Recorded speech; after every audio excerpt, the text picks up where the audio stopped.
Dare Rodriguez, and I am filming this for you from Melbourne, Australia. So hello and welcome, and let's launch in. We've got lots of content to cover in this vocal skills workshop. Today, I'm going to be talking about how you can navigate your voice in the face of multilingual pursuits. So let's talk about some of the outcomes that you'll get from today's workshop. I want you to see by the end of the workshop that you can apply some really easy and science-based voice strategies to build your communication impact. We'll also talk a little bit about bad voice behaviors or unhealthy voice behaviors that will go against your listeners' interest and engagement.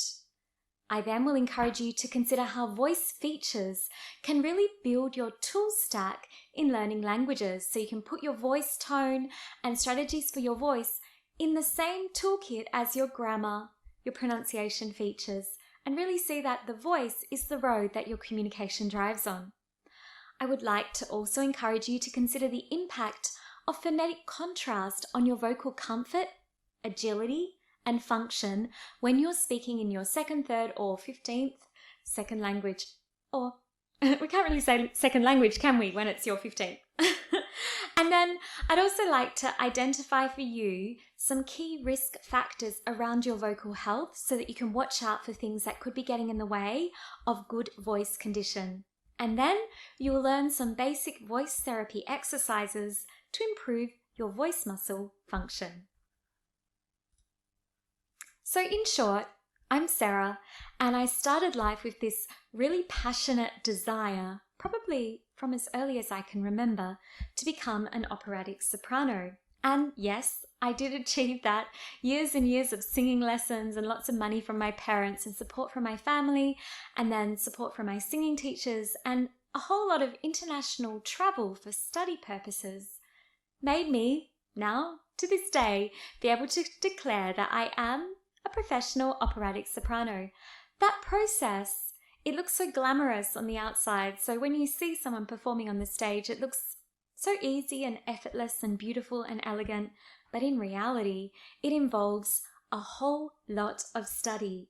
And as an opera singer, for me, I guess I didn't realize as a child how much I would have to engage and connect with the operatic languages. So this is actually the reality.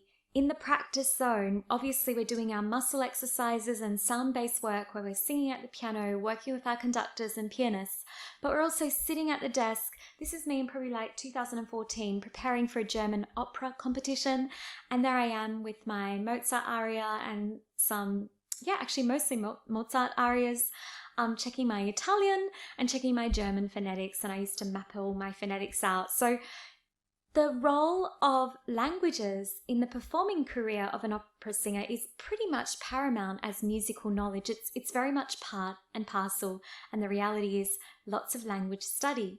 With that, however, can come this really easy feeling or tendency to feel like a bit of an imposter, because we have to be across so many languages: French, Russian, German, Italian, some Spanish. I had to also sing in Bulgarian while I was studying in Sofia, Bulgaria for my master's. And we're engaging with these really archaic texts often, which mean that the conversational success in the languages that we sing in will be really disproportionate to everyday communicators of that language. So we're always kind of chasing our tail across the languages we're dealing with.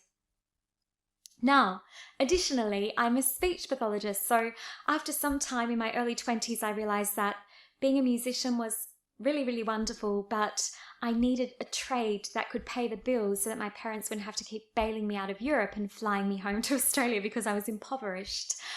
So I became a speech pathologist, and my areas of work relate really closely to the interests that I have in the human voice as a performer, and also in the interest in the human voice in terms of the phonetics and the pronunciation, because that is very much the core of the journey as an opera singer. So when I was studying, I had a big amount of problems with placing the vowels of the Romance languages. They sat so far away from my Australian accent, so I really had to spend a lot of time decoding the phonology of the language systems that I needed to sing in to actually sound like a professional singer, because it's not okay to sing Oh mio Barbie, no caro. Obviously you can hear O is not a vowel of Italian, so I had to really work hard to calibrate my vowels so that I could get that target sound as an opera singer and make something more like Oh mio Barbie, no caro. So many of you may think that when we're singing in target languages for whatever genre, if you're taking that language as your second language, you'll really need to do some phonetic clarification. And for some styles of music, actually capturing the pronunciation features of the language are just as essential, actually probably even more essential for the performer than for someone who's just aiming for everyday communication. So in the land of opera, accent reduction is a real thing to get you there. Obviously in daily life, accent reduction is not always obligatory. It's a very personal choice and it can be quite a contentious topic of discussion. So I'm a speech pathologist. I run a clinic in Melbourne and I work solely with adults to upscale their communication. So quickly, before we dive into the vocal skills workshop, I just want to let you know a little bit about speech pathologists. So we basically study the anatomy and physiology of the body from the torso up. I never had to learn about feet or about, I don't know, the muscles of the legs and things like that. But we do a lot of neurology and muscle anatomy for everything within this kind of compartment. And we learn loads of things, particularly how the voice vibrates and also the signals from the brain to get that muscle moving well so that we can then work as therapists to remediate deteriorated voices. We also work a lot in pronunciation clarification. So typically people think of therapists in speech pathology as those lovely ladies, there are males who are speech pathologists, who sit down with children and clarify things like lisps or problems with if it's a Spanish therapist and things like that. But in my role, I work a lot in pronunciation clarification using phonetics for individuals who are really wanting to tighten their pronunciation for English. We work a lot in language, so we help individuals who may have had a stroke or some damage neurologically that has gotten in the way of the pathways in the brain to help you express your thoughts or even comprehend and understand communication from your conversation partner. We do a lot of work in autism, so speech pathologists learn a lot about the rules, the base rules of social communication to start conversation, build relationships and rapport, and we'll talk a little bit about that today in this workshop. We work in fluency, which actually refers to stuttering therapy. So that term in speech pathology is very different from language fluency. Specifically refers to fluency treatment for individuals who stutter. We also work with swallowing. So that is probably by virtue of our anatomical knowledge. So we take into account the same muscles in the neck for voice that work for swallowing. So we work in swallowing therapy. And then finally, if an individual has some degree of impairment or damage or a diagnosis that means that they're not able to communicate with the use of speech, we provide alternative and augmentative communication strategies for people who are no longer able to speak. But what I want to get started with is to just give you a little bit of an overview about optimal communication. So to get your message across in whatever language you're using, you need these kind of 4 deal breakers. So to have a degree of social communication awareness that makes you have a sense of mutuality or rapport or comfort with your conversation partner. And this is a really interesting area to consider. If you're stuck in the grammar books, you may find it quite difficult to attain that social communication awareness or even cultural communication skill and agility, because if you're not getting that chance to immerse yourself deeply in the culture, you may notice that your awareness of cultural signals in communicating needs tightening, and that's something that definitely immersion and overseas experience gives us, or even communicating a lot with speakers of the native language, as I'm sure you know. So I just wanted to flag that as a really important area for optimal communication. The next thing is knowing the appropriate language content, which is where I think a lot of our language learning tends to stick, where we spend a lot of our time learning our conjugations, prepositions, tense, and all of those things. is there to give us a structure of sentence and syntax formation, but we also need to know the words for the topics we want to express and communicate about. And we see that when we don't have the appropriate language content, we might have it cognitively in the languages that we know really well. But when we don't have it for a new emerging language, we tend to rely on things like fillers and hesitations, and that can really get in the way of optimal communication impact, as I'm sure you know. The next one is adequate speech quality. So this area can be a little bit political. I think a lot of people nowadays, when we hear the term accent reduction, it can seem really inflammatory and almost biased. It's kind of playing on negative bias. But I always argue that on the basis of research, if your pronunciation clarity is impaired, according to the listener that's receiving your message won't transfer as effectively. And there's quite a lot of research down to the fact of sounds distorting and distracting from the listener's reception of your message. So it is an area to consider in terms of refining your pronunciation, but by no means do I want to tell you that you have to have perfect pronunciation to be taken seriously. In fact, I believe that there's no such thing as a strong accent. We all have an accent, so this notion that some accents are stronger than others is really flawed, and it really does boost and build on these really awful negative biases that strong accents are bad and your language proficiency isn't sufficient if you have an accent. Well, the thing is, we'll have an accent wherever we go. We can't always control that listener, so just finding strategies to be as clear as possible will be really useful. But the research does suggest that you can have a different accent from your listener and still have good impact and build a good rapport, as I'm sure you understand. But the most critical factor for conveying your message with impact and showing things like leadership strength and charisma and things like that is actually presenting your message with a certain degree of gravitas and confidence. And then the final one, which I actually think is one of the most important ones, is effective voice quality. So if your voice doesn't work well, this will really deplete your communication optimization, and your listener may even start to tune out and not take you as seriously, according to some really solid research that we can find in the domains of speech pathology, behavioral psychology, and speech science and linguistics. Let's talk a little bit about social language. There's this lovely theory, actually a code of maxims by a guy called Grice, and I encourage you to go and check that out.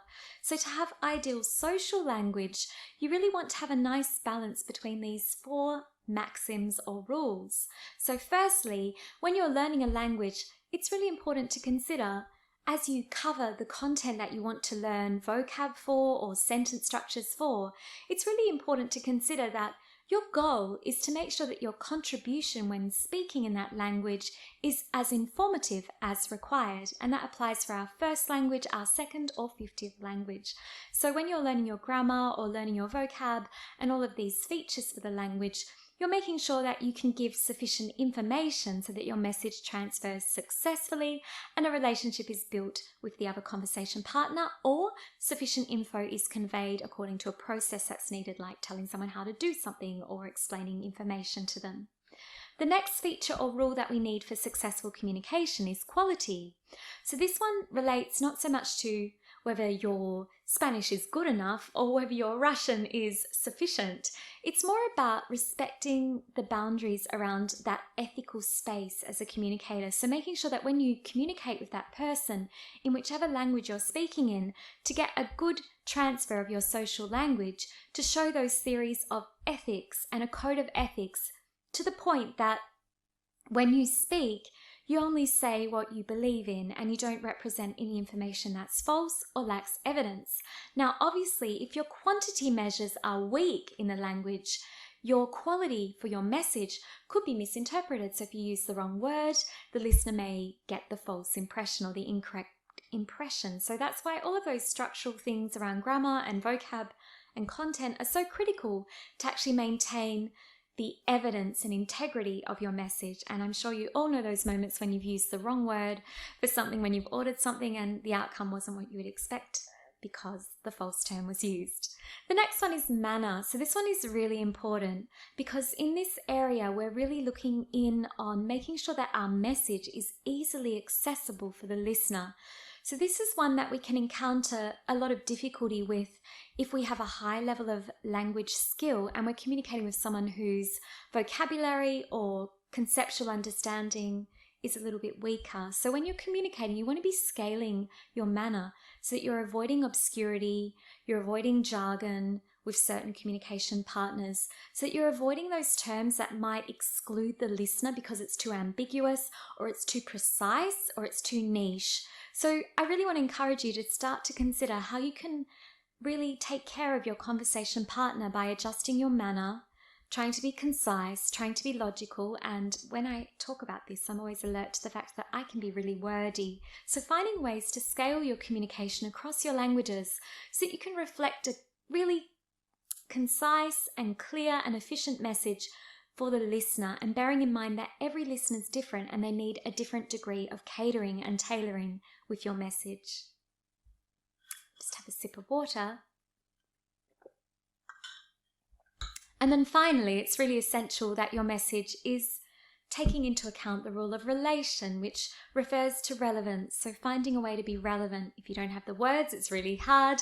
If you've got the vocabulary and it's really advanced, then in that space, we also need to consider, is my message interesting to this person? Does this message matter for this person? And what can I do to make them feel more important by tailoring the content of my message so that it's relevant for the moment? Okay. Now, why does it matter? Well, my cheesy quote, which has, I guess it probably shows that I love the Big Bang Theory, but my favorite quote that I quote myself on is this one. Communication is like string theory. It's the foundation of absolutely everything. So why does it matter?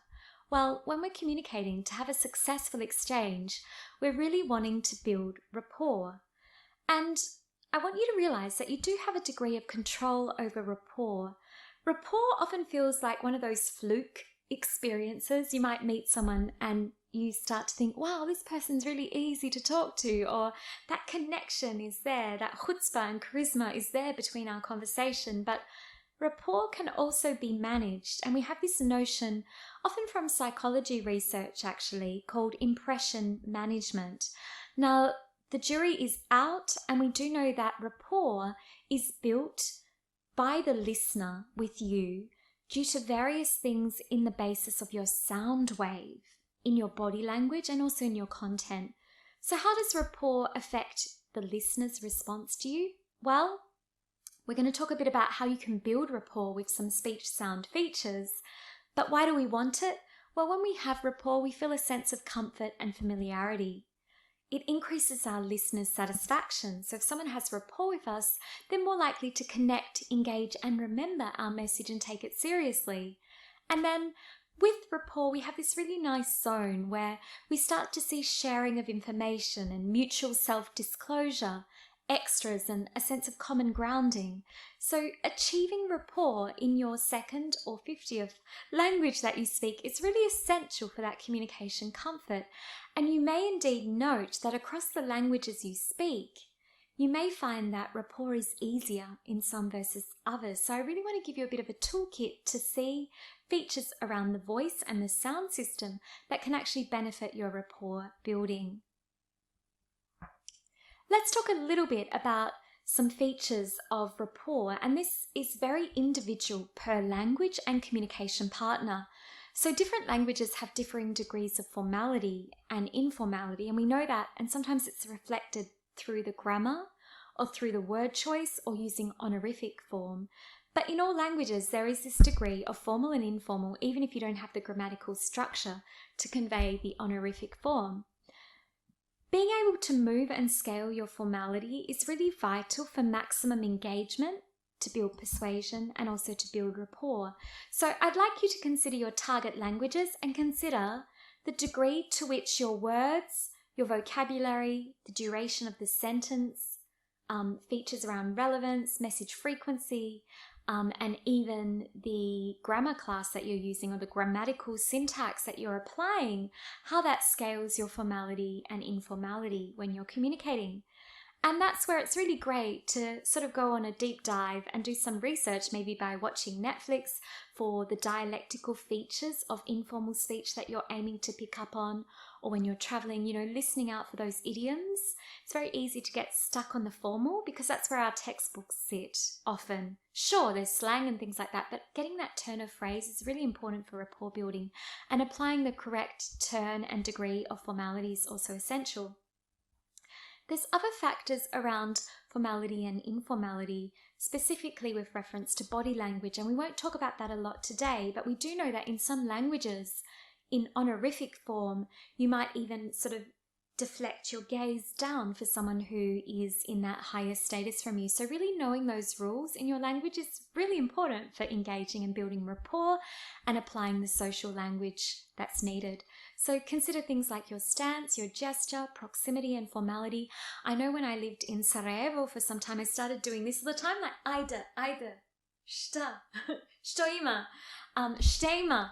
And I started like moving my hands a lot, and that was part of the body language that I was observing in the peers around me. It's really good to consider speech features like the rate of speech. So some dialects require a slightly slower rate. I learned from some clients that the Russian in the Ural region has a slightly slower pace, apparently with the vowel durations, than Russian of Moscow.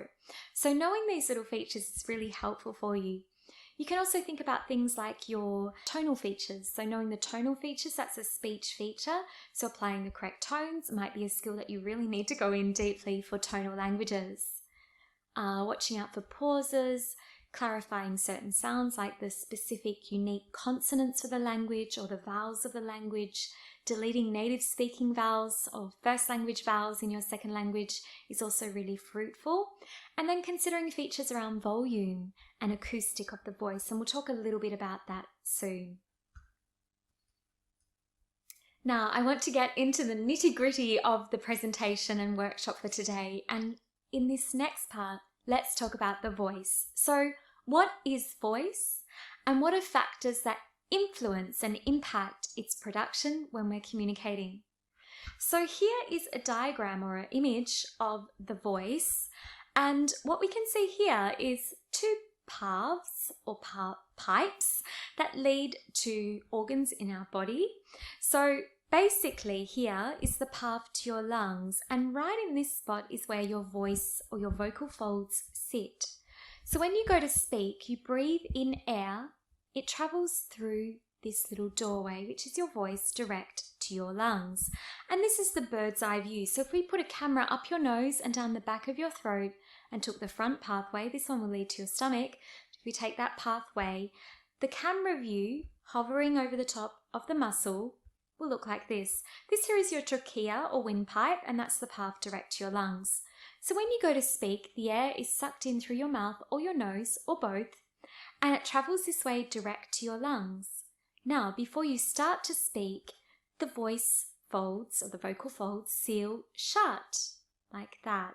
They also seal like that when we swallow. So just put your fingers on your voice and I want you to do a gentle swallow. Do you feel that?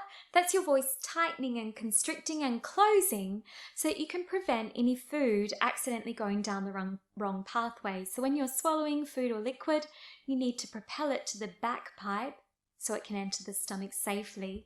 And if it falls and spills into this area, you're at risk of aspiration or penetration, we call it, which could actually cause pneumonia. So the voice is there as a safety mechanism predominantly to protect the airway. And as I love to say, it's the pathway and the golden gate doors to your lungs. Now, when we go to speak, the voice also closes just like it does for swallowing. But when it closes, remember that air that we took in, the air is remaining in the pathway to the lungs or the trachea. And when the doors close on the vocal muscle, the air pressure builds up. Now, when your voice is well produced, it's that airstream pressure that makes the muscle vibrate, rather than the muscle working hard against itself. So principles of physics mean that there's like this negative pressure gradient. The airflow propels the muscle into a cycle of vibration, and that's what produces the very first part of our voice or for speech. In the neck area, when that sound is created, it doesn't sound like a human voice because it's the pathway and the cavities in this region here that give us that human sound. So at this level, it really just sounds like a fart, and the structures and tissues above it are what shape and filter the sound for us. Now, I want you to take a sound. You're just going to put your fingers gently on your voice and let's make the sound S for Sarah. S. So while you do that, you'll realize that there's no vibration, yeah? Now we're going to do the Z sound. So put your hands gently on your voice here. Z. Do you feel the vibration? So that was your muscle moving in your neck, and then the sound wave has traveled up at the base of the tongue into the mouth cavity, and ideally it's moving into the room as efficiently and as effectively as possible. A few things around voice care. I'd really recommend that you check some vocal hygiene resources. So know what you need to do to look after your voice. So you need to make sure you have sufficient water, between 2.5 to 3 litres a day. I also want you to watch out for things like reflux or acid from the stomach going onto the voice, particularly while you're sleeping. So make sure you take charge of that, because if you have acid reflux, that will be coating the muscle with acid, which raises inflammation.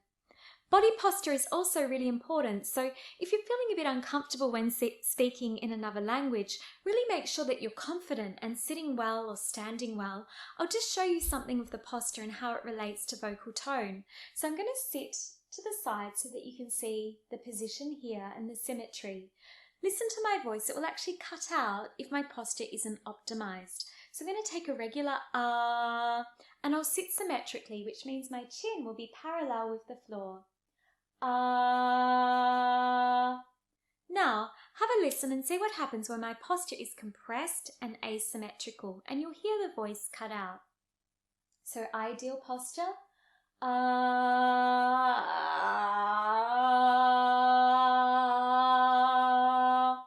So now you've learned that there's a sweet spot. So posture really does impact. So monitor that when you're moving across your languages.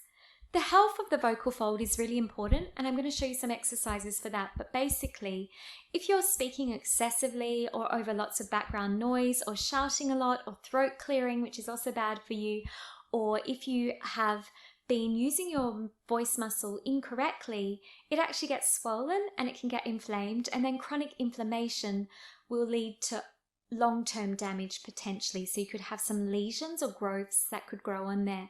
So I really encourage you to stay on top of your vocal health by integrating daily vocal warm-ups to keep your muscle fit. Relaxation of the body and the neck and things like that will also affect how well your voice works for you. Now, to create voice in every language that we communicate in, we need these 3 subsystems to work together. So first, our breath is the power, as we discussed. So when we saw that the breath was coming up and hitting the closed muscle, that's what powers the sound. Our phonation is what we felt when we put our fingers gently on our voice. So that refers to the source of the sound signal, which is achieved via muscle vibration. And then resonance you can think of as, it's a physics term, but you can think of that as acoustic projection. So resonance relates to how the sound wave carries into the cavities and structures of the vocal tract, which includes the back of the throat, the oral cavity, and the nasal cavity. It also includes things like your jaw, your lips, your teeth, your tongue. All of these articulators will determine your resonance. And this is actually a really interesting thing. This might be why you speak a little like your sibling, or you have speech features that sound like your mother. The ratio of your nasal passageway to your cheeks, or your oral cavity size and shape, or jaw tension will really give you these features of speech that make you sound like you do. Resonance is also another area that we can attribute to for various accent differences. So some people put a lot more sound wave through the nose, and we have this like really hypernasal sound, especially in Australian accent. So all of these little features we can really build into our voice production when we're moving across our languages. So resonance is a really big thing that you'll hear In Romance languages, you'll hear a lot of difference between, let's say, Farsi versus Spanish or English. You might even hear resonance differences in terms of British accents, certain British accents against American and Australian accents, or New Zealand and South African English. So there's all of these different features that are really characterized by your articulators and how your voice is moving for you. So in terms of voice, what are we aiming for? Well, we're aiming for a resonant voice. A forward resonant voice. So what is resonance and a resonant voice? Well, as mentioned, it's to do with the acoustic of your sound, but healthy resonance is when the vocal folds or the sheets of muscle barely touch while producing a strong, clear sound. And resonant voice basically maximizes your lung pressure so that the muscle has low impact stress and low effort at the tissue level. So if you're really hammering the muscle and contracting the muscle and straining that muscle, you get a reduced quality in your vocal signal and the sound wave isn't as efficient. We know from research that optimal resonance increases listener engagement, and it also has a really strong impact on your message charisma and credibility. So aiming for good resonance across your languages and kind of like equal resonance across the languages that you speak, obviously falling within the parameters of that language's requirements, is very essential for your message transfer. I want to talk a little bit about vocal fry. So some of you might have heard about it. If you haven't, there's so many fun things you can find on YouTube. You can see good examples of it with the Kardashians. Vocal fry is the product of poor breath support, and we're going to make it together so that you never do it again. Okay, some languages do need fry, and you'll even see it with some of the diacritics. You'll see like a little breathy or creaky diacritic symbol in the phonetics for certain sounds that you need to show. So what I want you to do is take a vowel sound,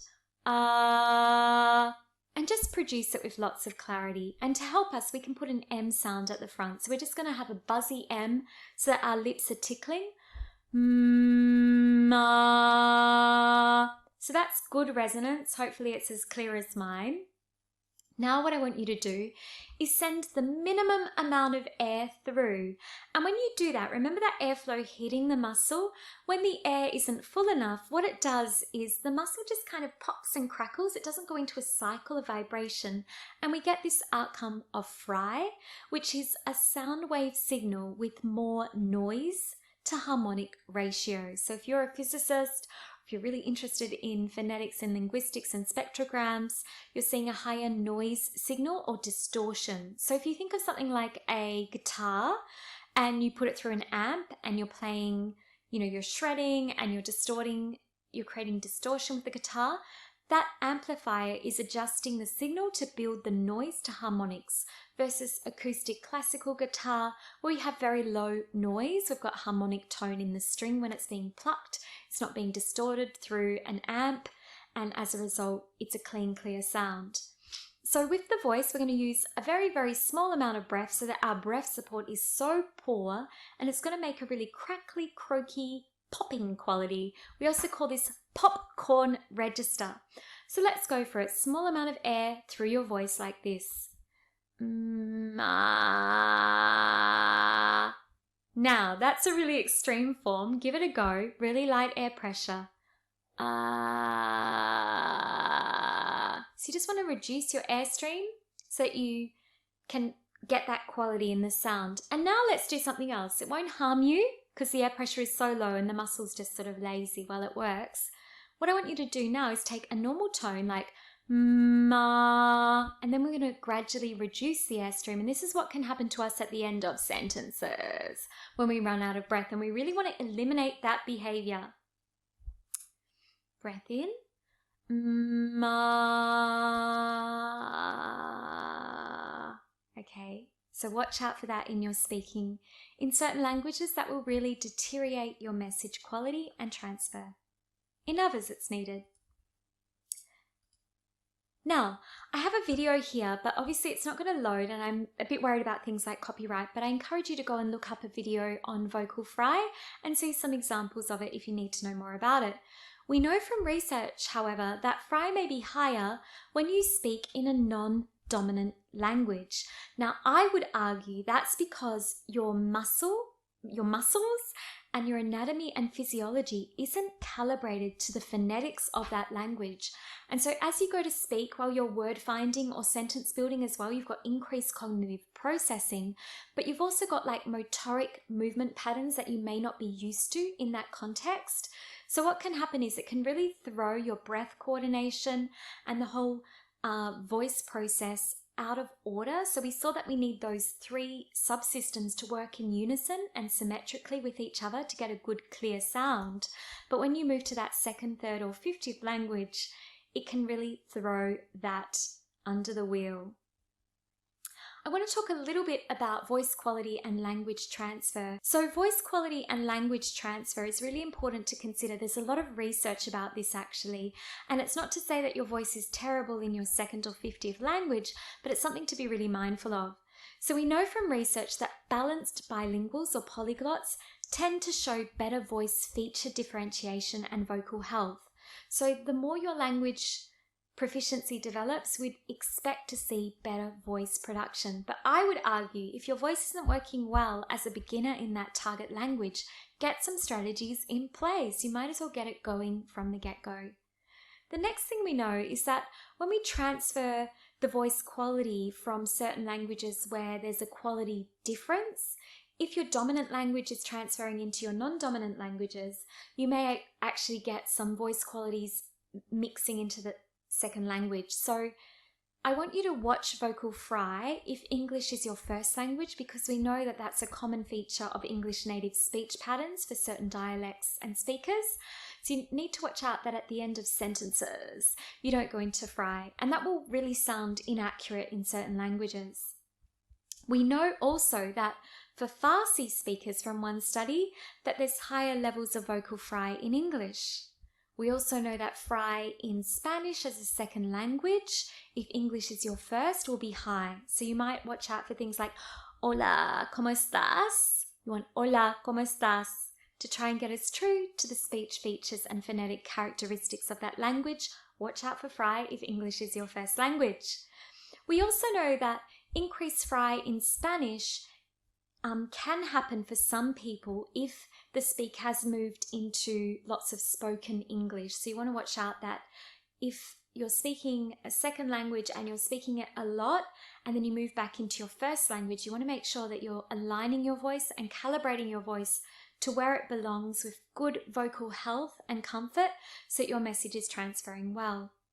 The next one to watch out for is that there is conclusive evidence that there will be an increase in vocal fatigue and an increased risk to have a voice disorder, we call that dysphonia, if you're speaking in your non-dominant language. And one of the reasons this may be the case is that the vocal pitch, so my pitch of my voice, could actually rise a lot more in my 2nd language, and we suspect this is because the muscle is contracting and tensing a lot more. So it's really important to look after your voice and put strategies in place to warm it up daily so that you know what your baseline is and you take care of your vocal health. So in a nutshell, it's good to have a good sense of vocal care and knowledge to master your new languages or to set them up for more success. I recommend that you use phonetics to learn the sound placement healthily rather than mimicking accents. If you know the phonetics, that makes you know the minimum you need to use to make the sounds so that you're not putting as much pressure on the voice muscles. So if you know how the sound features need to work in terms of does it have vibration, like j has vibration versus ch, you can start to get that muscle memory in place and increased accuracy without taking a heavy burden through the voice. Watch out for effortful articulation. So when you're trying to battle through the sounds of a new language or those really challenging sounds, make sure that your vocal tract, which is everything from your voice up to your nose, is moving with fluidity, and watch out for things like jaw and tongue tension, neck tension, too much airstream pressure from the lungs, because these things will increase your vocal fatigue. We also know that if your voice isn't working well for you, you will be able to reach less vocal pitch heights, you may have volume impacts, and this will really impact on your intonation, your listener engagement, and phrase level fluency. So You want to watch out that your voice is working well so that you can use the vocal expression for that language comfortably. I also recommend that if you've noted that your voice isn't working well when you're learning a language, put some strategies in place, get onto it early before it's too late. Habits stick fast and hard, so try and get a good sense of vocal tone in that language that you're speaking right from the outset. So learning how to position your vowels well and comfortably with a degree of phonetic knowledge will really help you, and then putting your voice strategies alongside that. Sometimes in cases in that second language or 50th language as it becomes dominant, or according to your occupational and functional needs as a communicator, you may even need some voice therapy strategies to take you forward by working with a voice therapist or speech pathologist. One research study which was really powerful and very conclusive, it went into a lot of depth. This research study by Kati said it would be important to do voice exercises in a foreign language after first learning how to produce sounds correctly in your native language and getting to know your own voice-making anatomy. So this research paper recommended that you actually get in touch with your voice-making anatomy and understand how the voice works in your first language, and do some voice health drills in your first language before then transferring into your second, keeping those voice exercises in place, but also doing the heavy lifting with learning how to pronounce the sounds alongside that vocal knowledge. And that's two different skill sets. So now I want to give you an exercise that can really help you remediate vocal fatigue and muscle inflammation. And it also trains your ability to maintain your airstream consistency. So remember, we spoke about that being really important to get a good level of resonance together. So this one is really helpful for you. So what you're going to do is get a cup and get a fat straw, like a thick shake or smoothie straw. Fill your cup with a little bit of water, pop the straw in, and you're going to use this cycle of breath to prepare your sound. So you'll breathe in, you'll wait, don't let any air out, and then release very even bubbles. And you can put a bit of vocal pitch in this. You're going to go from a low pitch to a higher pitch for a set of 5, like this. One breath in, wait a moment, build the pressure, and then release even airflow again.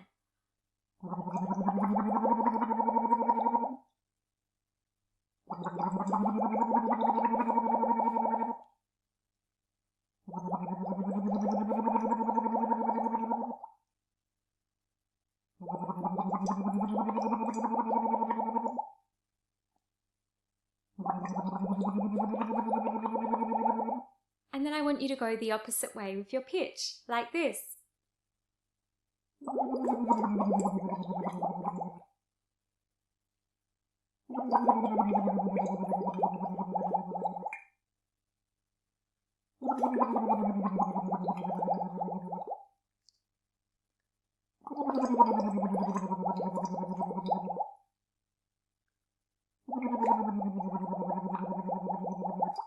Now, we have a lot of research for this one. It looks absolutely ridiculous, but trust me, there's so much research behind this, even PhD theses and journal articles. What it does, and I'm actually feeling a bit of vocal relief now because I'm 43 minutes into this workshop. We need to wrap this one up soon, guys. But what I feel is it restores the air pressure balance between the airstream from underneath the voice muscle and above the voice muscle. It brings your acoustic to the front of the face. So if you're feeling a bit croaky and crackly in the back of the throat, it helps you recalibrate where your position sits. And then importantly, the behavior of the vocal muscle during this exercise is such that it reduces vocal inflammation. So it's very therapeutic and I strongly recommend it. I wanted to give you a skills workshop and at least one solid voice therapy technique that you can apply to your daily life to get in touch with your breath, to build your flexibility and stamina. So I can't give you a lot more than that with voice therapy exercises, because if you are experiencing difficulties with your voice, it's really important to have a good diagnosis so that whatever strategy is put in place is effective and suitable for your vocal needs. But this one is one that won't harm you. Just when you do it, make sure that you sit symmetrically. So you're always aiming for that chin line to be parallel with the floor. So if you go down like that, or if you're too tense, that will lock up the muscle and make it contract. So you just want that nice symmetry. Keep your gaze parallel in front of you. That also helps you make sure that you're not compressing the neck at the chin. Oh. So this one is fantastic. We use it for a lot of vocal rehabilitation. And remember to hydrate. 2.5 to 3 litres a day. I really needed a sip of water there. Okay. The next one I want to show you is genetic, but give this one a go. You're going to make raspberries with your lips, and you can do this in the morning to warm up your voice and maybe even at the end of the day.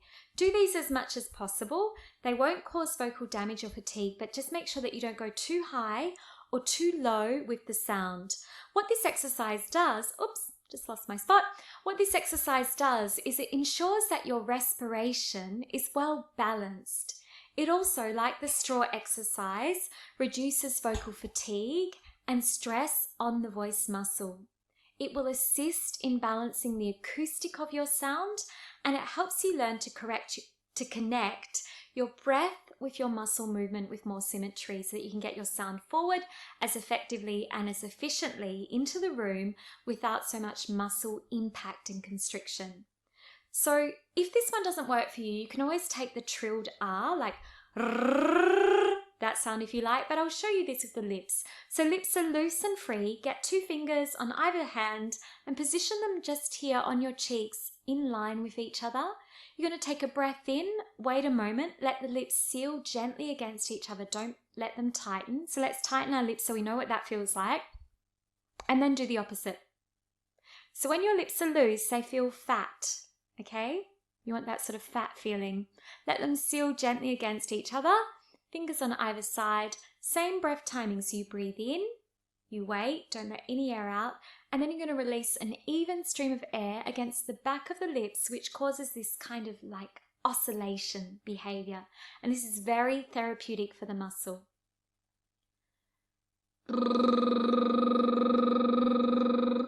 Breath.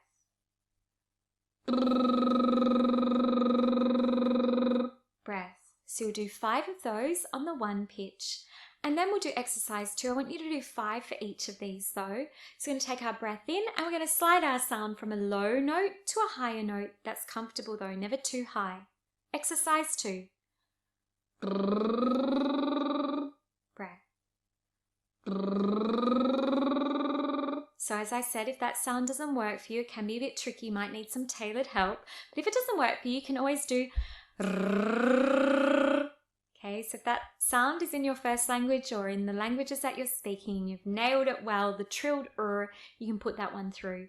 And then exercise 3, no surprises there, same breath process. This time we're taking a higher comfortable note and moving down to a lower comfortable note. And we're wanting to keep the pitch quite close to our natural speaking voice. So don't go, that will strain you and the muscle will get really tight. So just keep it really comfy. And let's do exercise 3. Breath. Breath. Breath. Okay, I hope you enjoyed that one. That one's really good, really healthy for you. And if you're struggling with it, it could be because your airstream is unequal or too high in pressure or too low in pressure. So, or you didn't get the gene, because you've got to get the gene from mama and papa for this one. If it's no good for you, try the trilled R. If that doesn't work, that can also be genetic. Do your straw bubbles. So you've got a few options there. So that's it. We got to the end. I hope you enjoyed this skills workshop. Obviously, I couldn't pack it in with all the things I know as much as I would love to, but I hope that it gave you some new ideas of some foundational topics that you can really think about. This is the reference list, so if you like, you can pause it and check out some of the articles and reference books that I've referred to and research articles. Yeah, I hope you enjoyed that and the research component that I've shared with you. Now, if you found this content enjoyable, this is not a plug, but you can find more about my work and my areas of interest in this space via Instagram, Facebook, and our YouTube channel. We have a vlog every Tuesday at 10 a.m. So thank you so much for watching. I want to wish you all the best for the rest of the year ahead. We really need good luck on our side, don't we? And wishing you a fruitful, adventurous, and passionate language learning journey. And hopefully from now, you're going to put a bit of voice into it. Take care, stay safe. Thanks so much for watching. Ciao for now. Bye.